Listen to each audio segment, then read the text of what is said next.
We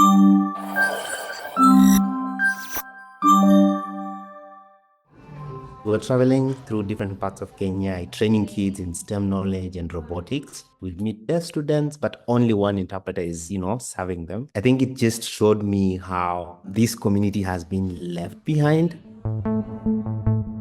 My name is Elly Savatia. I'm a 24-year-old social entrepreneur and a technology entrepreneur from Nairobi. And I run a social enterprise called Signvrse, which is a technology company that specializes in research at the intersection of sign language and technology and bridging communication gaps for the deaf and hearing community.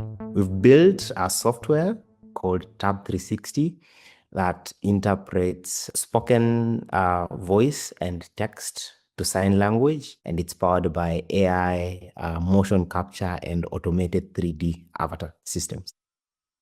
Most of the tools back then were pretty much, video conferencing tools where you'd have an interpreter hop on a call. We started doing research on how can we now use frontier technologies like AI to bridge these communication gaps, making it as close to human. From the articulation with the signing, the facial expression.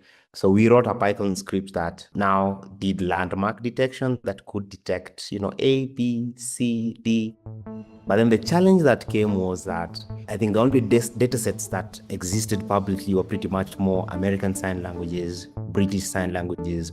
So the challenge now is how do we create a Kenyan, sign language data set? Then we won a grant from the government of Kenya that we fully invested in motion capture systems. So now the problem for data sets was solved. We could now work with deaf people, have them come to the office. After they wear these suits, we have them sign specific words and phrases, collect all that body data, then of course, process it in a specific format. Then now what our platform does is input text and speech, then it pulls a motion that plays in the avatar.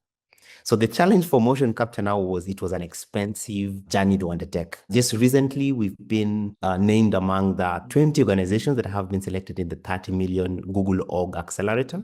It's going to help us now leapfrog in terms of the research that we're doing internally, making it more efficient with data collection. So we have a target of 1 million signs. Persons living with disabilities just need to be given the space and the tools that enable them to live their fullest potential.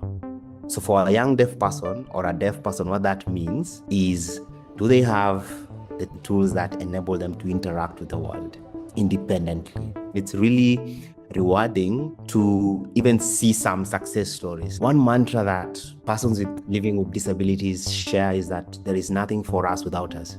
Yeah, because it only makes sense that they are actively involved into shaping what a solution looks like for them.